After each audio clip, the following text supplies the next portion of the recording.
Hello and welcome to the Aussie Mixed and Fixed GT Championship live on Apex Racing TV and live on the iRacing Esports Network.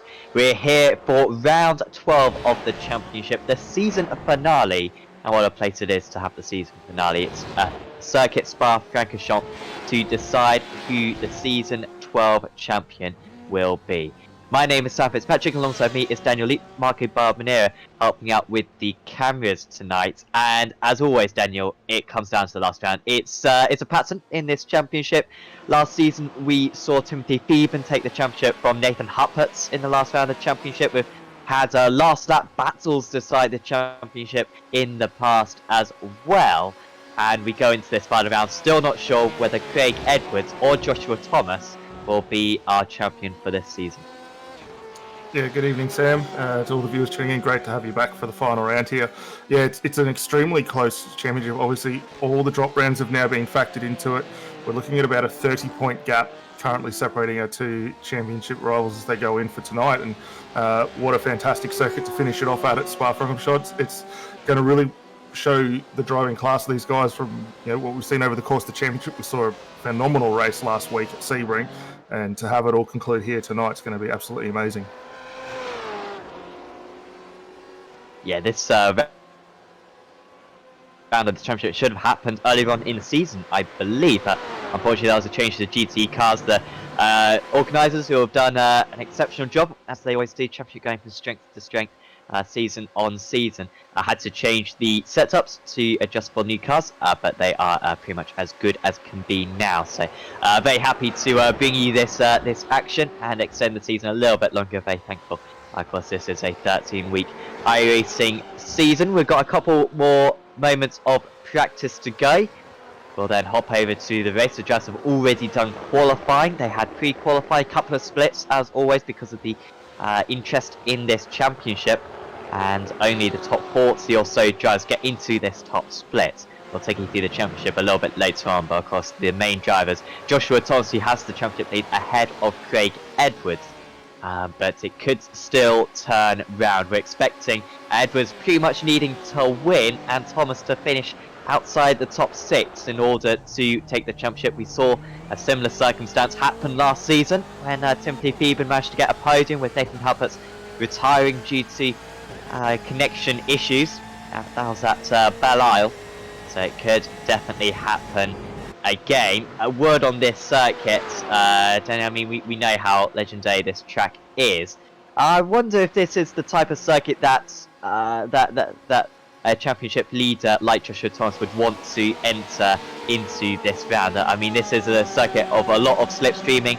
It can maybe even out the playing field slightly. Do you think he'll be pleased that we're ending the championship at this circuit? Yeah, I think it'll be a really rewarding way to finish this championship out for them. I mean, Spa's going to offer up so many unique challenges for these guys to negotiate. It's a little bit more free-flowing than what we've seen in a few of the circuits, so that will definitely bode well for them all. And I mean, I couldn't think of a better place of where to come and conclude what has been that stellar season. Absolutely. So we should be able to take you through your grid as they start to line up on the back straight. It's Trent Thomas. He's been in some fantastic form recently, got a podium last time out. Still yet to win a race, I believe, this season, but he has been knocking on the door. Craig Edwards starts alongside him on the front row of the grid. Joshua Thomas, championship leader in third. That's your two championship rivals in second and third places. Kane Ryder lines up in fourth. Then it's Ross Rizzo, Simon Nicholson, Michael Healy, Timothy Phoeben. A little bit further down there is Phoeben 8, but he's been in good form recently as well. Won 2 of the last 4 races. Jamie Clark starts in 9th, and Nathan Huppert in 10th place. He'll be looking to end the championship in good form. Sean Curran starts in 11th. Then it's Lee Vandenberg in 12th. Behind that is Martin Crisp in 13th. Tom Huggin in 14th. Blake Delaney, Mitchell Bales, Scott Slowski, and all the others as well. Rounding out this 36 car field for this season finale of the championship. It will be Trent Thomas to round them, take them round the final couple of corners before we get going. Remember, a long run from La Source into Les Coupes.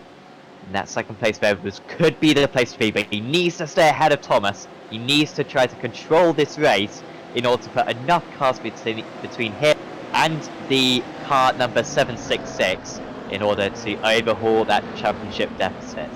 It's Trent Thomas from the pole position. The final round of the Aussie Mixed and Fixed Championship is underway, and it is a stunning start right there for Joshua Thomas to move up into second position straight away. Edwards is going to have to defend for third position from Kane Ryder just behind. He looks as though he's able to get away with that, but a bit of a wiggle on the exit, and I think that might be him losing the place. He has lost the place, so that's not the start that the elite driver needed. He might even be under pressure from Ross Rizzo as well, nipping at his heels in 5th place. Forced up Nathan Huppert's down a couple of places, but on the most part, down the order is just 1 place gain, 1 place loss, as Joshua Thomas trying to put pressure on Trent Thomas. Also Rizzo playing pressure on Edwards, but for the lead, we might have a change for the lead in just a moment. Here comes the amateur driver, and he is up into the first position. Pro driver, apologies. And that is just a textbook start there from Joshua Thomas. It's still got a long way to go in this 45-minute race, Daniel, but he couldn't have jumped off a much better start. He gets ahead of Edwards, Edwards drops down, and he takes the lead. Yeah, it was a fantastic getaway from the stars. We saw everyone rolling through. There is a car we've just seen spin around. I think that might be Scott Soslowski down around the inside. Actually, it is Scott for Trick Esports, so that's a tough break for him. But for Josh Thomas, he did everything he needed to do. He managed to get that car up into second place. He's now got control of this race, and we'll see him to start extending his advantage.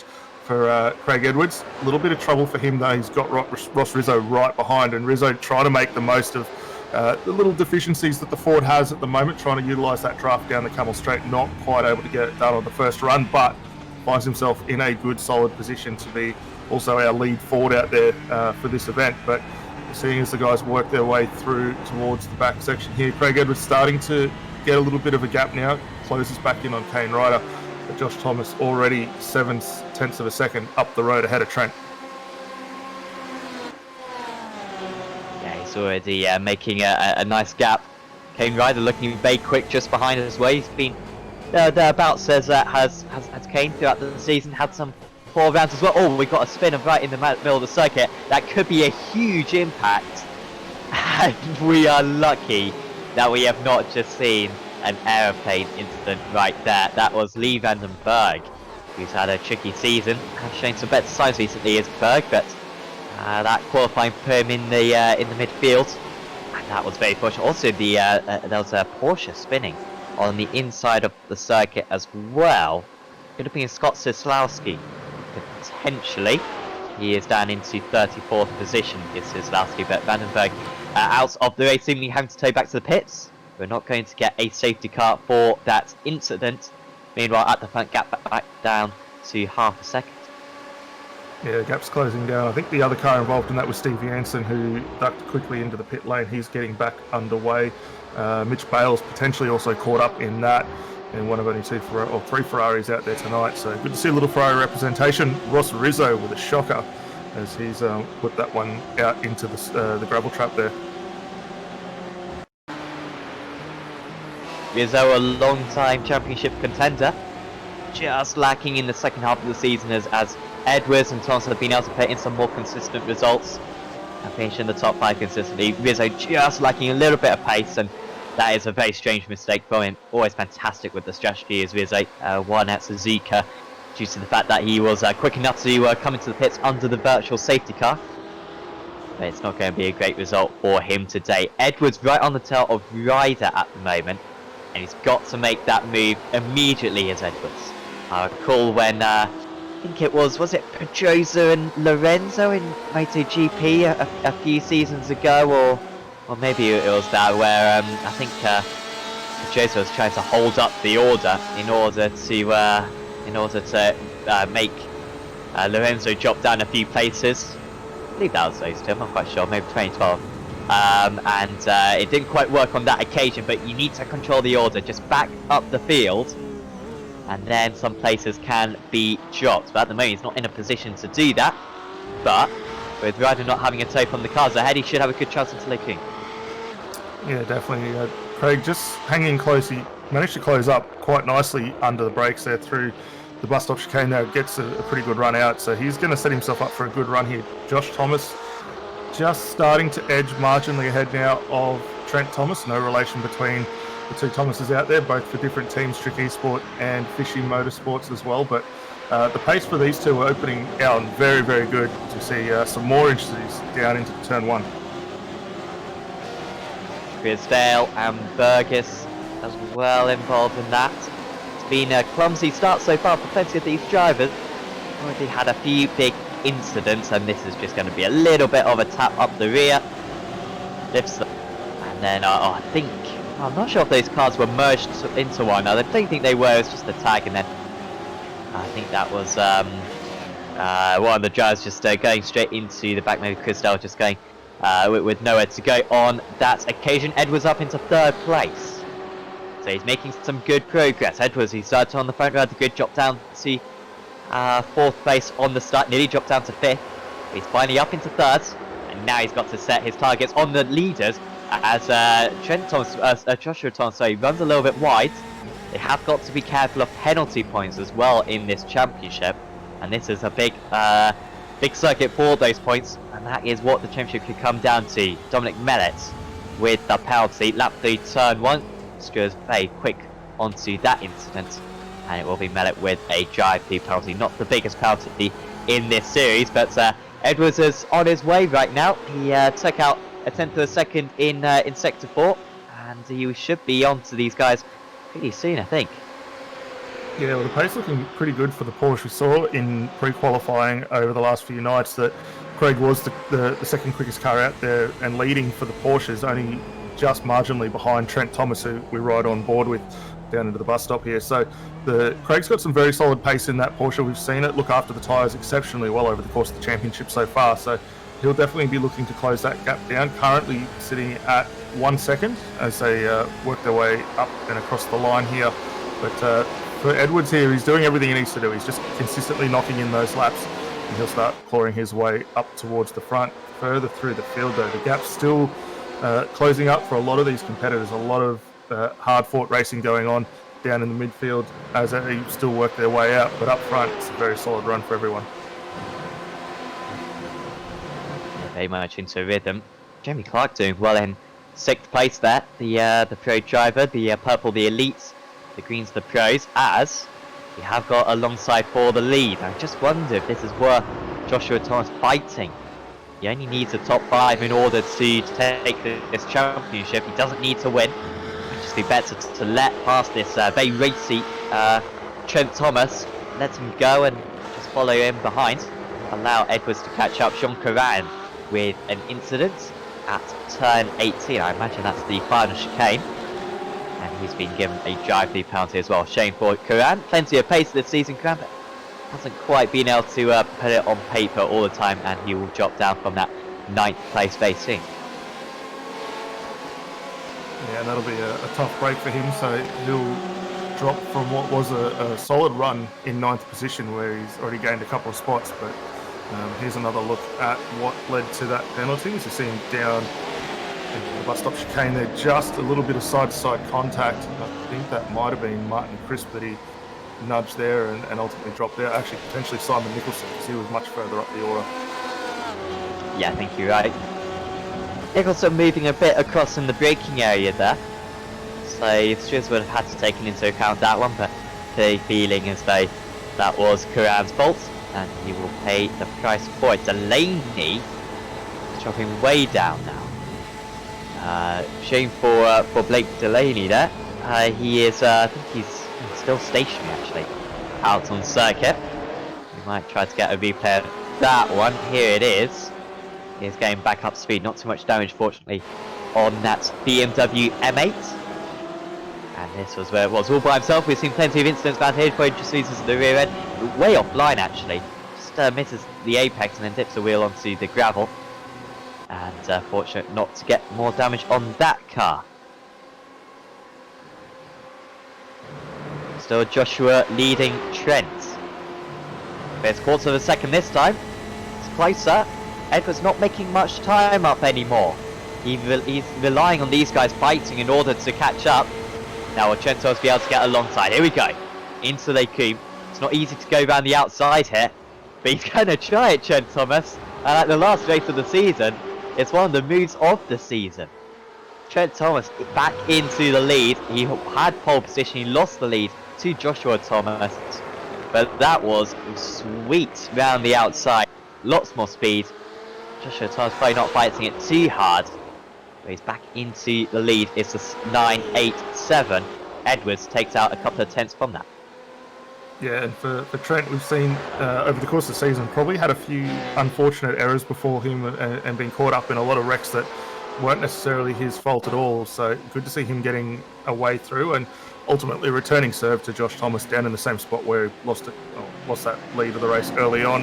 As we see the replay here, Simon Nicholson now getting a drive-through penalty, and that was for contact with Adrian Vlock, and that's dropped Vlock a long way down. As a result of that one, Ross Rizzo also well down the order following his earlier issue.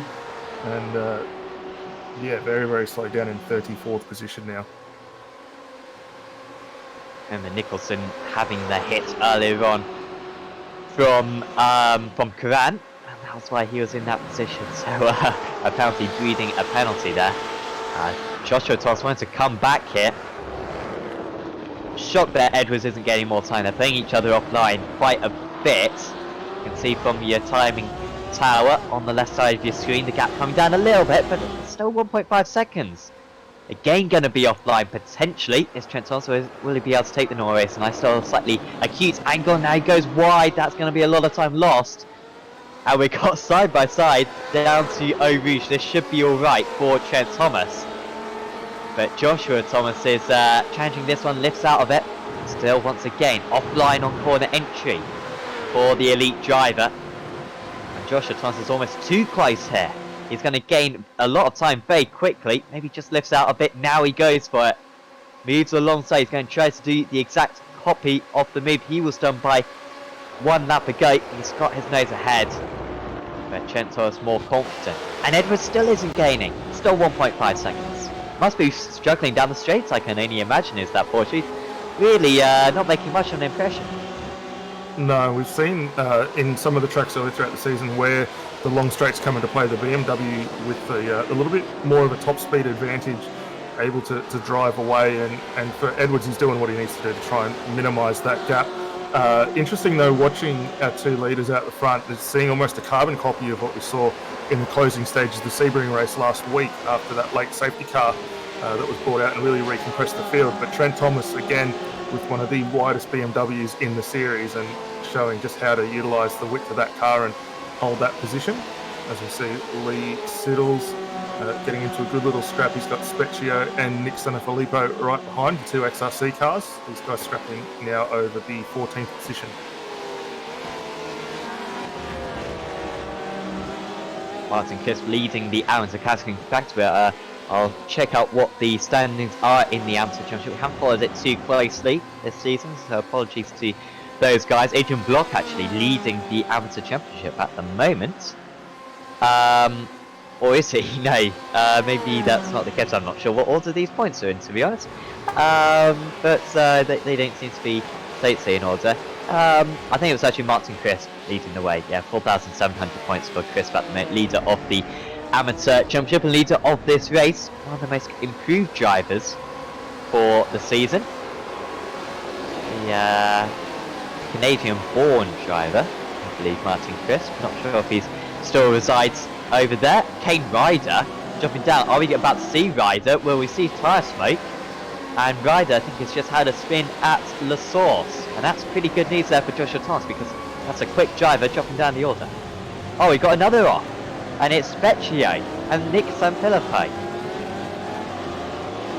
And that's not going to go down well between the 2 teammates there, having a tangle down into turn 1. Here's another look at it as they were trying to close up on the back of the Velocity Motorsports car, and for Sanfilippo just missing the braking markers there and rotating his teammates. So that'll be definitely a drive-through penalty, based on what we've seen from the stewards already so far tonight. So he's going to have a lot of work to do to come back at that one. Kane Ryder, as you see actually the replay, him just losing the rear end of the Max Boost Racing car, so lucky not to get tangled up in anyone, and a little bit of an awkward rejoin for him there. Oh, Nick Sanfilippo with damage. And this will be a sporting way for him to end his championship. We did see, well, we didn't see a change. Oh no, there was a change for the leader, I think Joshua Thomas took the lead. I think Trent Thomas has taken it back very soon after. But look who's that. 3rd position. Craig Edwards. But he needs to get ahead of these guys to hold them up. Maybe Hamilton Rosberg would be a better example, wouldn't it, compared to Omos GP reference. I wasn't 100% sure what's correct. But of course, 2016 championship finale again held them up. I don't know if Edwards will try to do that. I don't know if he's thinking that, or whether he is actually playing 13-dimensional chess. But he's certainly looking as fast as these guys at the moment, but potentially doesn't have the straight line speed. Joshua Thomas a bit offline here. Also, Michael Healy having one of his strongest races in the second half of the season. Another driver he was challenging for the championship earlier on in the season.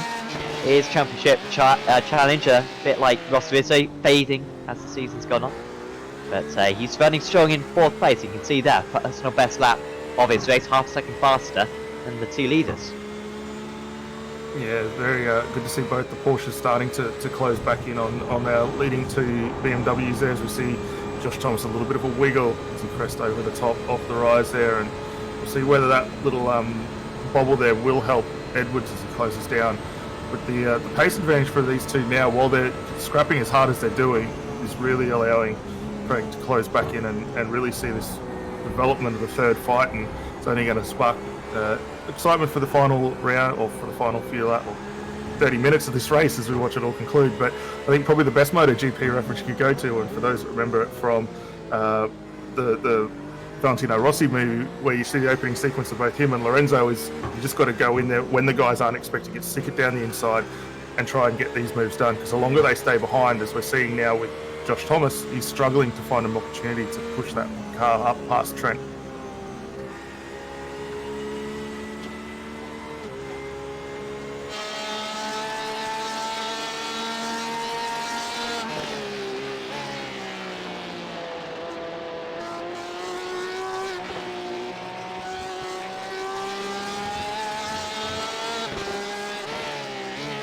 Thomas might have a chance into the final chicane. Certainly seems to get close, yeah, as close as he can down the or up the Camel straight into Lake Coombe.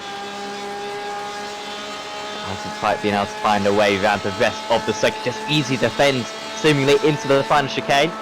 Edwards with a great view of this one. Much more confidence to Francorchamps. As round goes the leader. Trent Thomas drops down. There was no contact involved in that. That was just a pure mistake from Trent Thomas. We have seen it before this season. Many incidents which weren't his fault, but that one was definitely his fault. The pressure telling, and we've still got a leading three because Michael Healy closes up in all of this. It's more good news for Joshua Thomas, another top driver making an unforced error. We've seen it 3 times now from drivers who have run in the top 6. And it was just, well, that was an odd one, wasn't it, Daniel? Yeah, I think just dragging the brake just a little bit too much as he rotated the car, and you could see it start to walk a little bit on him just before he threw that car in. But for Craig Edwards behind, a bit of a heart-stopper moment as he came across that BMW spinning, and good avoidance to not get dragged up and see contact with that. But that's really given him a good solid shot here now on the back of Josh Thomas, and Michael Healy also benefiting big time from that. He finds himself up in P3 as well, so this could be a really solid run for Michael here. And just behind this little group, Tim Phoeben getting very defensive. Jeremy Clark, Nathan Harpitz.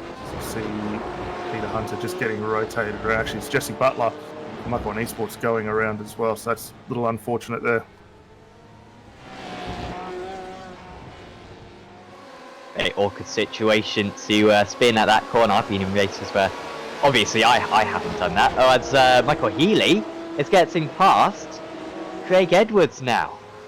Edwards is wide and Healy surely through. They're losing time to the leader, and Edwards might just have to bail on this one and think about the future. That's not what was meant to happen whatsoever. Edwards gaining places, going back up into second place. But they're now 2 seconds off the race lead, and Timothy Phoeben, Jeremy Clark and Nathan Huppert, even Trent Thomas might be able to come back as well behind. Like the gap that the leading BMW has now, and we do think that Joshua Thomas is quick. If the season is anything to go by, remember, still a pit stop to be made by these drivers, and in fact, Healy's going to make his straight away. I'm surprised they fought that one so hard, considering they was coming into the pits. It's just lost them more time than was necessary, and Healy will get his pit stop done right away.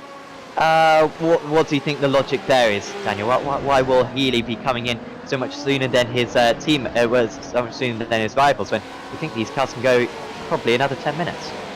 Yeah, I think it's probably not a bad idea. In the event we do see a safety car, though, he's already now got that stop out of the way. Should be able to close up while the field starts to recompress down. So it's probably not a bad idea. They'll run quite a long way through.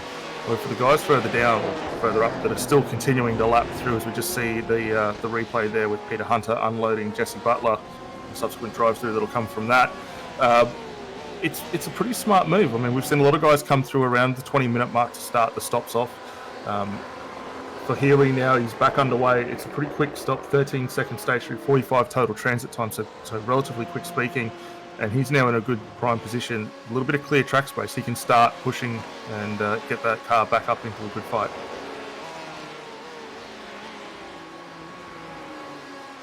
Yes, some decent space for Healy. Got some absolutely lightning times, 2 seconds to Adrian Block, who has been in the wars so far today.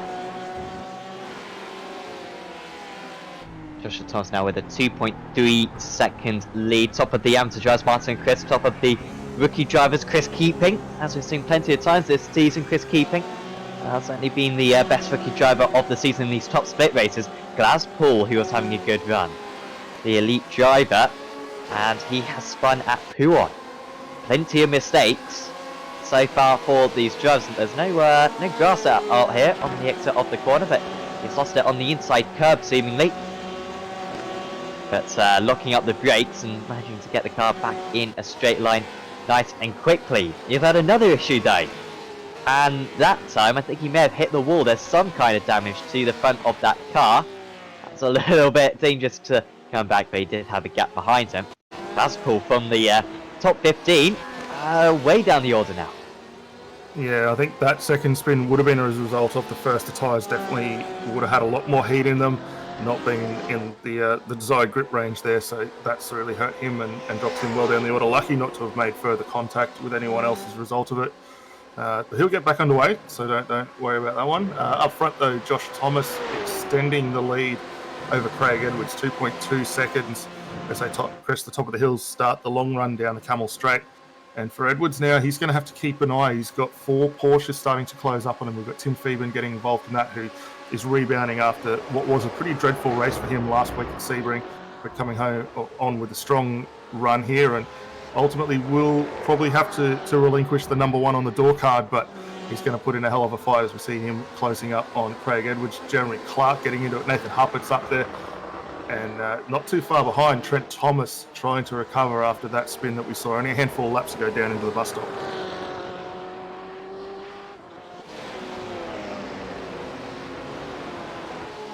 Once Trent Thomas's times, like he's only a tenth of a second slower than the leader as now.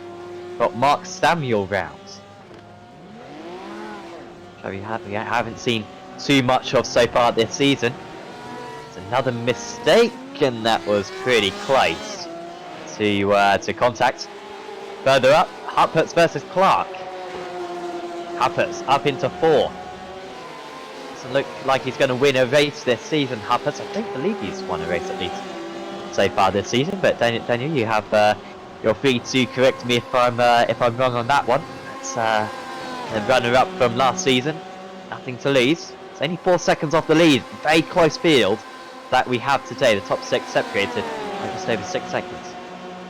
Yeah, hasn't picked up a win so far over the course of the championship this season out. However, for those that were tuned in last season, bitterly lost the win there, where it was taken away from him due to some hardware issues that ultimately dropped him out of the final race, as he was in contention for that championship fight with Tim Phoeben. Jeremy Clark also drops in the lane to knock over his stop for the night, but Hupperts has had a thereabouts race or season so far. Hasn't probably got the total results that he would have liked for Fusion Sim Racing, as we see his teammate Craig Edwards still on screen having a good scrap up in second, but he's certainly come on strong since the change in the cars and just finding his feet now more so with the Porsche.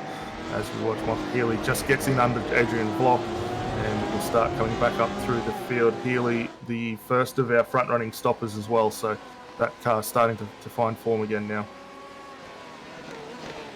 14.6 there for Healy. That's half a second slower than Joshua Thomas. That may have been passing through traffic as well, of course. But he's still losing time at the moment to the leaders. Edwards at 13.8. That's 8 tenths slower than Edwards. So you can kind of see that Edwards is probably overcut him here. In fact, with Phoeben in the pits, is Phoeben in the pit, or has he got a Phoeben with a connection issue? Won the championship last season partly due to Nathan Hupperts having a connection issue himself, and this season finale it's the total opposite. Phoeben down the order. Has won a couple of races, been arguably the best driver in the second half of the season. But that's no way for the defending champion to finish his campaign. And it's another top driver gone. They're whittling down. We've had 4 drivers now from the top 5 who have had either spins or crashes. And it's really whittling down this leading pack. It's a shame.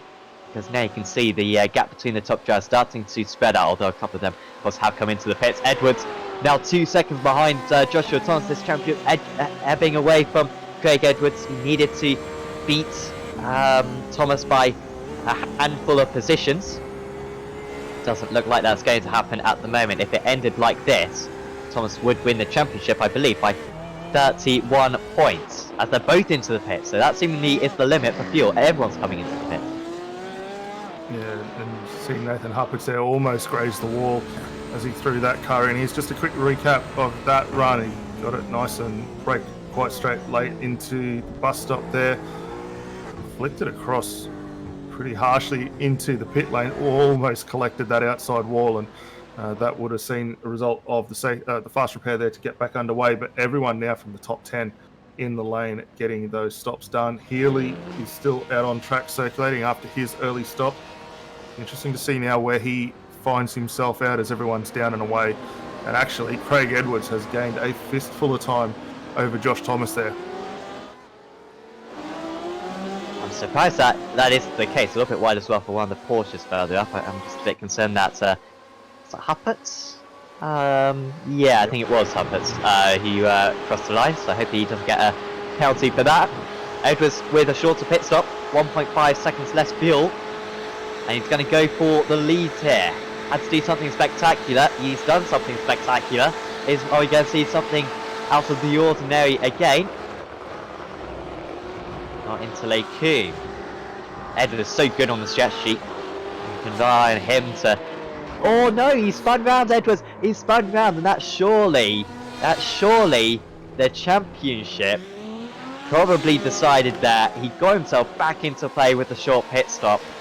But it is a mistake, as so many others have made already today, and it puts him well off the tail of his championship rival. 7 seconds behind now, and he was just, I don't know, just a dipping of the world. Exactly what Rizzo did. I'm sure everyone watching has done that mistake as well.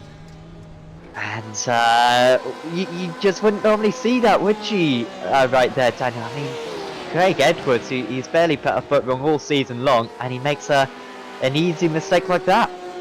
Yeah, it's a really unfortunate end for what was shaping up to be a fantastic fight to conclude this season. But we've seen multiple drivers already tonight that have just dipped the wheel over the top edge of that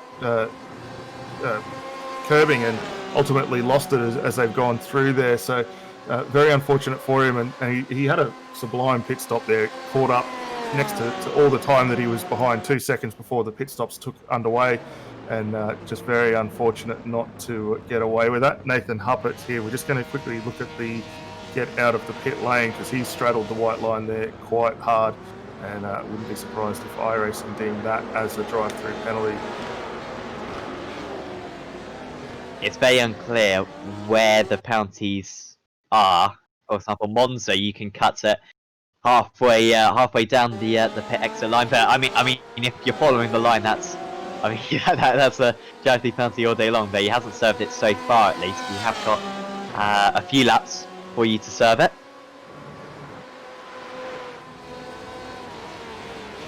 Across the track was Scott Sislowski there. So Sislowski, always a driver who we never see on stream. He often has a good result at the end. He had a very good Suzuka race. As Kennedy's gone wide as well. Hasn't been a good week for Kennedy's. A little bit of complacence. Anyway, Kennedy in 28th place now after that one. And similar to what Trent Thomas did as well. I've never seen this many mistakes around this circuit. I mean, these are fantastic drivers. We've watched them for several seasons. And this isn't necessarily a circuit that you think you're going to have loads of mistakes now, but today we have.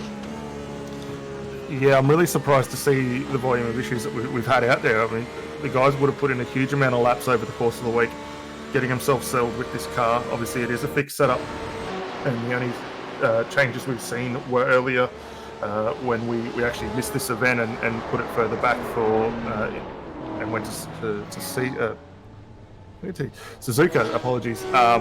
So we completely missed it, and the guys were really coming on fine with the setup, and I'm really surprised we've seen as many issues as we have out here as we keep an eye. Michael Healy trying to apply the pressure now to Huppert's, and Huppert's just running that car up over the back of the curbing as well, so lucky not to see any damage from that as well.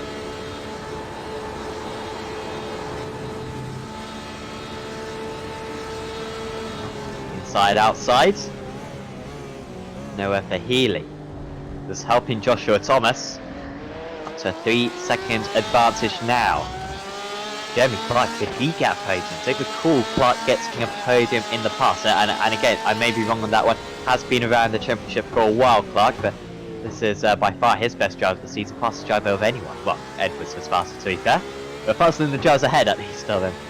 On that last lap. Still close though. Top 7 separated by 9 seconds, which is sending the spins for Edwards and Thomas and Ryder. It's quite impressive. Healy with the overspeed, reaching 260 kilometers an hour. He goes for the dummy. Oh, it wasn't quite there, but I like the effort. He just went to the outside, then he went to the inside. Thought it was a bit too soon though. Needed to go to the outside and go to the inside a little bit later to catch his rival unawares. Meanwhile, Edwards trying to get past Clark. Oh, there's contact between the two of them as Edwards is off the circuit again and he's lost another place. And benefiting from this might be Trent Thomas, who will gain a couple of places in quick succession into Malmedy and up into 4th position. Craig Edwards aggressive there. It was probably a low percentage move. Tried it and well, lost out significantly from it. Yeah, he's trying to reprise the move that we saw from Trent only, what have we been, 15 minutes ago, where he went around the outside of Josh Thomas there, just not able to hold on with the grip available in the Porsche there, although now does fire one down the inside and dispenses of Jeremy Clark, so that will allow these guys to get off and fire ahead, but they're still a long way down from our race leaders, some 8.6 seconds gap now, which is a lot of driving to do if they want to try and close it up with just on 12 minutes left to go. It's going to be a very tall order for them to do. Nathan Huppert's, however, still fighting hard to defend the second position over Michael Healy.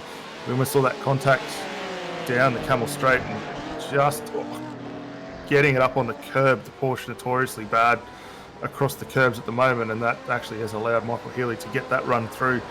Promote himself now up into second position. Yeah, that was opportunistic right there. Gets track position at the end of this battle. They're very fortunate about the battling that's going on. That they've got a nice gap still to the big block of drives just behind Lee Vandenberg in that in the mix as well. There's our amateur leader Martin Crisp, the Canadian. And looking on course for the amateur championship as well. Be promoted to be a pro championship driver as well, if he does manage to do this, as Huppert is back ahead of Healy again. Healy coming back again, and he is ahead. Healy, he's hung on to that overtake. 10 minutes to go. He's in a good position here. Still 4.3 seconds off the lead. We'll see now if he can start to pull away from Hupperts. Did seem to have the pace advantage previously. Now he's got to make that pay. Yeah, I imagine that would have been Michael Healy using that same positioning technique that Nathan tried on him only a lap ago. Just running that car just very wide out towards the outside run down, come straight there and just managing to hold on. But he's gained a pretty good advantage at the moment, 7/10 over Nathan as they work their way down through, going up into 13 and 14, and these guys looking pretty settled at the moment. The gap's still increasing, however, out to Josh Thomas, who was quicker to the tune of about 7/10 last lap while these guys were continuing to battle. So looking very, very comfortable for Joshua at the moment. To the forests of Spa, on the most picturesque places to host a motor race. Geordie Sinney, who flew on a little bit slow. Arcade Balvenier doing a good job on the cameras. Not as good as our normal cameraman Scott Newton, but he's giving it a good go. There's Geordie Sinney. spinning the car around the field. And ooh, and that was contact as well. So with Nicholson, again. Yeah, Nicholson just with a minor glancing blow across that. Here's the onboard from that. Scott Cisłowski too managed to scrap the Trick Esports car through, and with Geordie Sini just rolling back onto the circuit, that was very fortunate for Nicholson not to be any worse than just a glancing blow. I think there was a whole lot wrong from either party there. I think Nicholson needs to be slowing down a bit more than he did. Would have been told by a spotter. There's a slow car ahead, also yellow flags were flying, but got away without too much damage. Craig Edwards on Trent Thomas. He's had to work for that 4th place, hasn't he? Started 2nd, dropped down to 4th, got back up into 2nd place, was right on the tail of the leader, then dropped to 7th, and now he's back up to 4th place. 8 seconds off the lead. I wouldn't rule him out, perhaps getting 2nd place out of this one. Healy and Huppert's 4.5 or 3.5 seconds up the road, and on that last lap, Edwards, he took about a second out of Huppert's, half second out of Healy, so that is a possibility. Yeah, definitely got the pace advantage to come back. It was actually quickest car out on circuit last time by about 0.2 of a second over our race leaders, so it's starting to fall a little bit further back into Craig Edwards' favour at the moment. However, ruining that ultimate rotation of the car after the pit stop there, which saw him drop well down the order. So it's a tough night for him and a hard way to finish out the championship at the moment. But a little further up, Nathan Huppert's still trying to close back in on Michael Healy. The gap sitting at about 0.4 of a second, was 0.7 not that long ago. So Huppert's just starting to get into range here for a possible attack. So work their way up through to the bus stop, and we'll see what the exit was like for both of these cars, because right here was where Huppert's got up on that curb just as he did there, a little bit too much the last time by, and opened the door there for Healy to get through on him. There was an incident between Edwards and Clark investigated. 100% sure that one was. There may have been the incident through Lake Boom. No further action decidedly from the stewards. And they need to penalise on that occasion. Huppert's just a little bit too far back here. You want to be within about 0.4 of a second coming out of Radion. Gap here as well. You know what? It's 0.4 of a second, so he will have a good chance there. And it was a good drive as well up the hill for the Porsche. Hines going down between the two. Has a look. Saw I think it was Beneke a couple of weeks ago go for an audacious move into that corner in the Porsche Super Cup series. Didn't work out on that occasion for Beneke. He was absolutely miles back and was a little bit frowned upon by some of his rivals, but no Porsches diving down the inside on that occasion. Chris Dale, who is the top of the Ferrari drivers, only Miles Burgess and Mitchell Bales are the only other Ferraris. Certainly not the fancy car at the moment, but he's doing a good job at the moment. Is Robert Chrisdale. Also Ross Rizzo just going past Lee Siddles a little bit further up. Rizzo back up into 11th after a spin in the early stages. Yeah, for Chrisdale here, we haven't seen too much of him in top split over the course of the championship, but having a very good run. So we see him up 17 spots from where he started. A lot of that attributed to those issues earlier on for the cars. Steve Jansen finds his way into the tyre barrier at turn 9 there. So just running a little bit harder. Here's the replay of how he ultimately lost that run. And this corner has been very, very tricky for a lot of these drivers. Just gets it on the curb, a little bit of a wiggle, and off she goes into the barrier. And for Steve Jansen there, not the only driver to have found those issues through that portion of the track so far. Surprising that so many drivers have found issues there. I mean, I appreciate that it's a very tricky corner, but these guys, I think, kind of just say, I'm just going to avoid it. Although I imagine they are all just trying to avoid it, but just if you're not opening up that corner to its maximum, then you're just giving away time.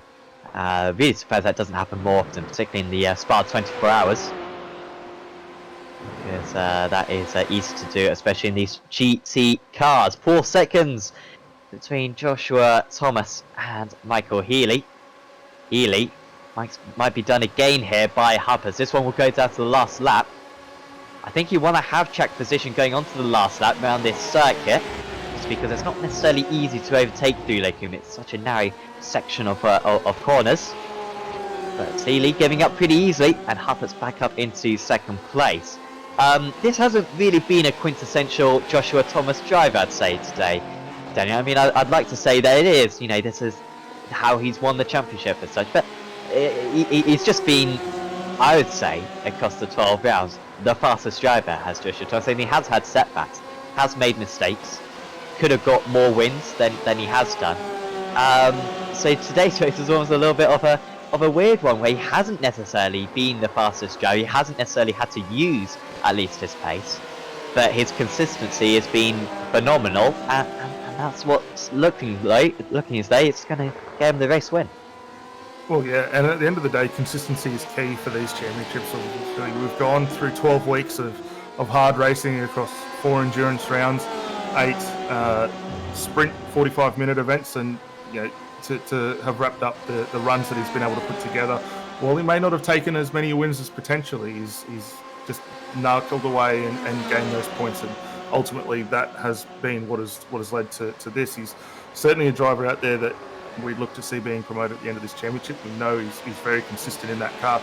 But the other thing that he does very well is know how and when to apply the pressure to his teammates. I mean, we saw him stick the car right on the back of Trent Thomas right through this section here, ultimately forced Trent to lock the back up and rotate that car around.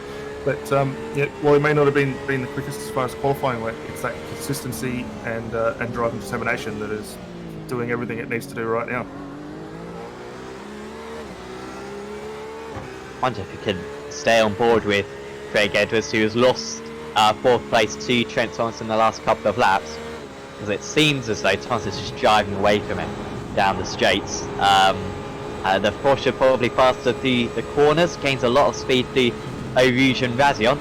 When he pulls out, will he be able to keep the overspeed? Not a whole lot of defence put up by Thomas. That didn't seem bad, to be fair, for the Porsche, still with an overspeed. Simple on the brakes. Down the pit straight, it looks as though the BMW was just pulling away, despite the fact that the Porsche had the slipstream. Healy back ahead of Huppert's, by the way. We've got one. Well, is this the last lap? We've got half a lap to go. This will be the last lap. It will be the last lap. So 45 seconds to go.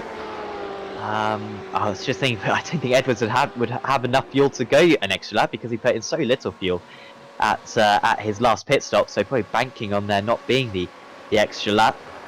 A little bit, well, this was the move then for Healy, which has probably got him second place. Also, Nathan Huppert has had an issue as we go back to live pictures. And through Pouon, Huppert has spun round, and he was one of the few drivers who hadn't made a mistake so far. But even he's made one. And it's, oh, well, it's late on in the corner. Oh, he's hit the curb. Why has he done that, Huppert? That is very strange. Giovinazzi, reminder from Marco Barbanero there. But out in the lead, there's been no stopping this man. He entered this season as a pro driver, but he's gone far beyond that this season. Several race wins, and it's been a perfect final round to the championship. Joshua Thomas wins the final round of the Aussie Mixed and Fixed GT Championship, and he wins the championship as well. For the first time, it is Joshua Thomas taking the spoils. Season 12 is his, and he could not deserve it more. Healy finishes in great second place. Craig Edwards will be runner-up this season in 3rd. And Martin Crisp has crossed the line in 8th place overall.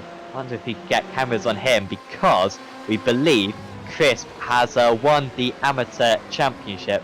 So congratulations to Martin Crisp. And also Chris Keeping as well. We're not quite sure about the Rookie Championship. He's going to come out on top with that one. However, we do believe it will be Chris Keeping, in fact. The 153. He's going to top split in pretty much all the races so far this season. He wins the Rookie race, and we believe has won the Rookie Championship as well. Congratulations to our champions.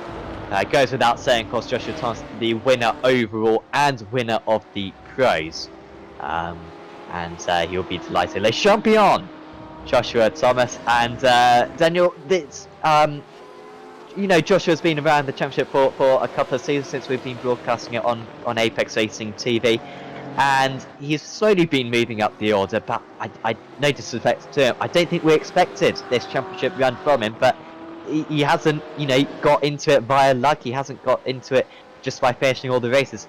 He's got into it because he was the best driver in most of the categories.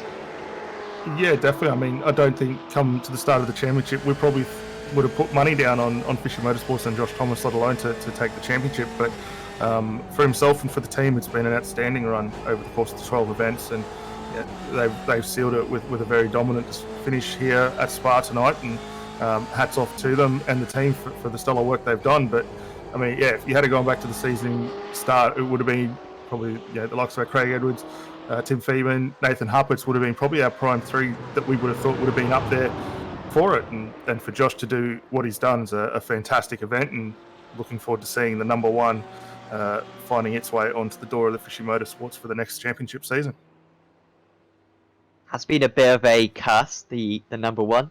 Driver hasn't defended the championship for a while, and drivers do come back season after season in this series, but it's just so tricky to take multiple championships. Timothy Feeman couldn't do it this season, and we'll see if Joshua Thomas could do it next season.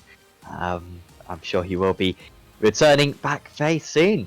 And so the results for the final round of the championship, and in fact, we're just going to have to wait for, I believe, has everyone crossed the line? I think everyone's crossed the line, but we're just waiting for the session to take over until we can go to the final results. But of course, if you've enjoyed, this season, if you've been tuning in for most of the races, sign up for next season.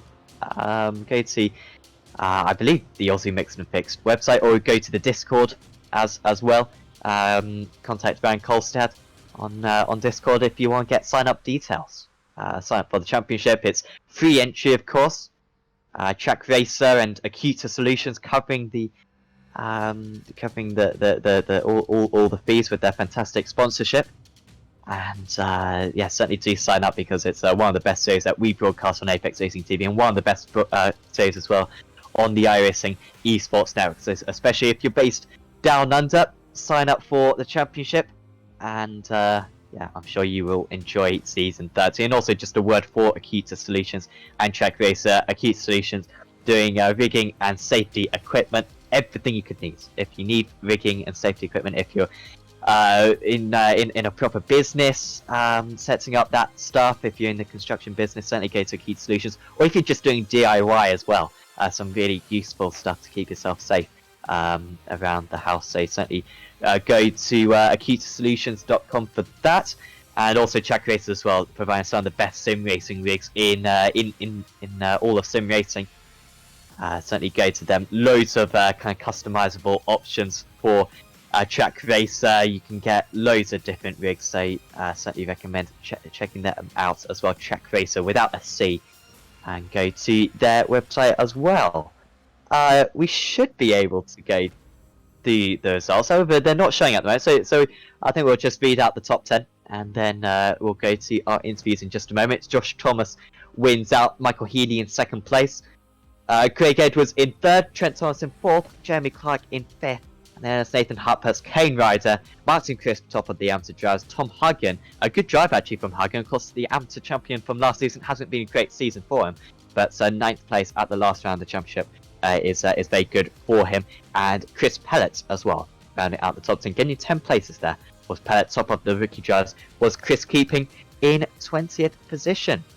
And we should now get an interview with the top 3 drivers, and we are going to have a chat first with our championship winner. At least it's that seems to be the way. We got the points, at least on my screen, and by our calculations, Joshua, you are the Season 12 Aussie Mixed and Fixed GT champion. Well done. Hey boys, thank you. Yeah, it's an awesome feeling. That was good stuff. Stressful, but yeah, we got there in the end. So, thank you.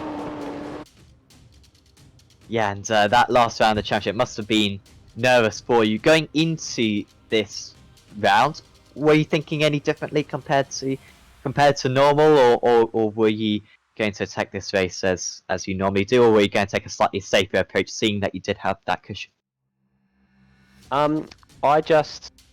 I tried to keep it as normal as possible, but I ended up just with the theory of beat Craig, who was second in the championship. So if he finished second, I finished first. If he finished third, I try and finish second. But I gave it a good go, and fortunately enough, things went my way that race. And I ended up beating him. So I didn't take it too differently, if that makes sense. But it was still, like I said, I was still a bit nervy. But like I said, we came through with the result, which is awesome.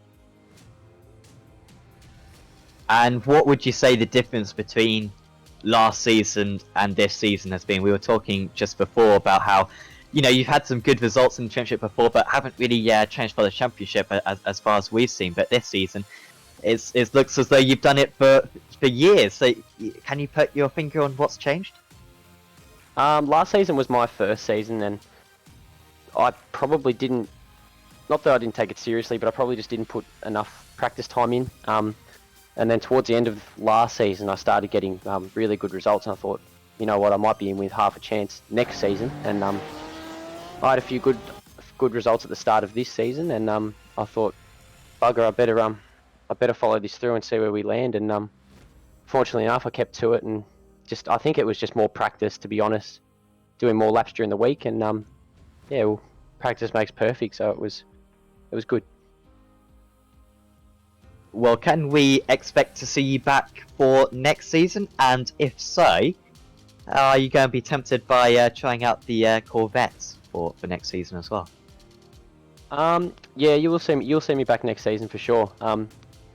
Car change, I'm not too sure. We'll have to wait and see what they do with setups wise and that. But the Corvette does look good. But I've got a bit of I'm attached to this Beamer now because it's been so good to me. So we'll see how it goes.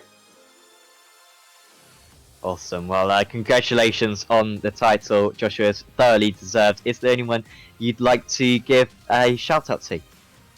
A massive shout out to every single one of the Fishy Motorsports guys. You guys have been mega, kept me level-headed and made me laugh way too much. Thanks to our sponsors, Black Wolf Graphics, Virtual Motorsport Mentor, and Lakes Custom Computers. They've all been a massive help, and yeah, just another big shout out to the Fishy guys. They're awesome bunch of dudes, so thanks heaps, fellas. Awesome. Thanks for having a chat with us, Joshua, and we'll see you back in probably about a fortnight's time. Thanks heaps, guys. Cheers for the kind words, and I'll see you next season. Awesome. See you then. Bye. Joshua Thomas there, your Le Champion. Yeah, Joshua Thomas, Le Champion. There you go. That's, I am not very good at French. Daniel, we have an opportunity now to have a chat with our runner-up as well today. Third place today, and our runner-up in the championship. It's Craig Edwards. Yeah, thanks, Sam. Craig, welcome to the box, mate. Hard way to finish out the championship. We saw you come in with what was like 30 points to close it out. Fortunately, a few things didn't quite go the way, but in true Craig Edwards fashion, did not throw in the towel, kept fighting, brought the car home in third. How was it out there for you? Yeah, it was definitely one of those up and down races, Daniel. Got an absolutely atrocious start, gathered it up, got back into contention for the win, threw it away again, got going again, threw it away again. Yeah, but I don't know how I'm in third, to be honest. Well, yeah, we saw it when the pit stops came out. You put a bit of a blinder and you took away nearly 2 seconds of gap. It was only 0.2 of a second as we saw you guys run up through the Camel Straight there. Unfortunately, the back end of the Porsche just stepping away, was that just a little bit of carrying the brakes or the curb that unsettled you? Because it looked like there was a lot of drivers, similar to yourself, losing it through that portion of the track. Yeah, it was the curb. I actually did exactly the same thing in the 24-hour of Spa in a GT3 car, so I should have known better. But yeah, as soon as you tickle that curb, the rears start spinning at a different speed, and the traction control just sends you all the way around. I was really fortunate to keep it off the wall and get going again, to be honest.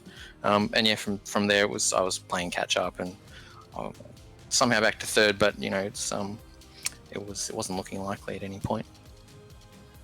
Well, nonetheless, third's a very, very solid result to come home for the run tonight. Looking back over the course of the 12 weeks for the championship, any highlights that stand out to you? Obviously, probably a couple of lowlights along the way, but looking back at all the highlights, what was your most defining race, do you think, over the course of that championship?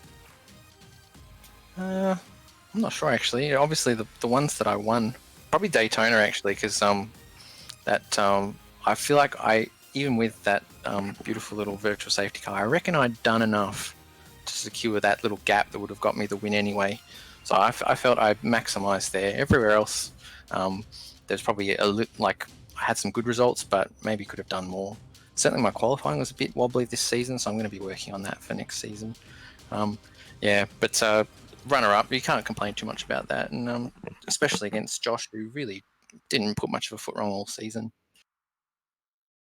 And now we have, I think, a week off, and we get ready to return again for season 13, which we're looking forward to. Obviously, iRacing just recently announced some new content. We're waiting to see, fingers crossed, whether that new car makes an addition into what is already a pretty tightly contested championship of the 4 cars that we've got so far. But we're likely to see you back out on track in the coming weeks.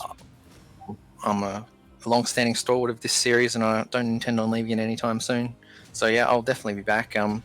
Question mark, obviously, on which car. I usually don't run the same one 2 seasons in a row, so it'll be something different. But whether it's a new car or back to the Ferrari or something like that, we'll have to see. Very good to see you back out on track, mate. Again, unfortunate not to get the win or second tonight, but still coming home third tonight, second overall for the championship season. Before we let you go, is there anyone you'd like to give a shout out and thanks to? Congrats first to Josh for a very strong season and a deserving championship win. Big thanks to my team, Fusion Sim Racing. Commiserations to Nathan for crashing out on the last lap and copping a drive-through penalty to add insult to injury. So sorry to him. And big thanks to Fusion Sim Racing sponsors simrigs.com, Psychonic Solutions, Eclipse Signage, Daryl Carter Plastering, and Dripping Paint Graphics. Outstanding, mate. Again, congratulations on second overall in the championship. Go enjoy a week or two off, and definitely look forward to catching up with you again for season 13. Thanks very much, and fingers crossed we'll be doing that regularly. Cheers, mate. Ciao, guys. Craig Edwards, there, your runner-up in this season 12 of the Aussie Mixed and Fixed GT Championship. Now we get to have a chat with one of our series organisers, Ryan Kolstad. Thanks for having a chat with us, Ryan.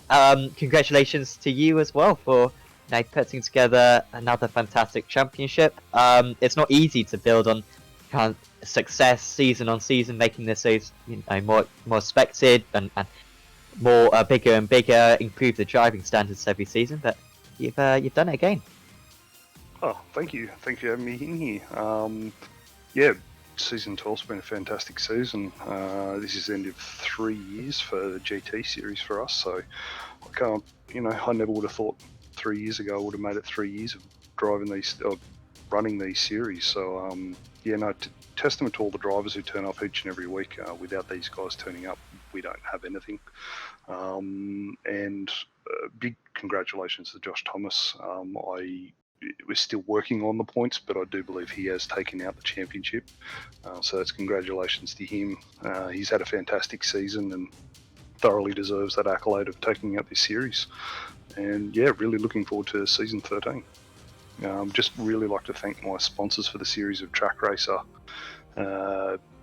RMS, and also RC Maker, who jumped on board and going to do all of our trophies this season as well. So thank you to all my sponsors. And thank you to all my stewards. I have about 8 stewards who work for me every week. Without these guys, we don't get to adjudicate these series. We always go 2 splits every race. We actually had a couple of races that were 3 splits this season. So thank you to all my stewards, and also thank you to DM Cinematography for taking all my photos every week. He does some fantastic shots. So it's been a great season. Absolutely. Quick question as well on kind of next season. Are there any changes expected?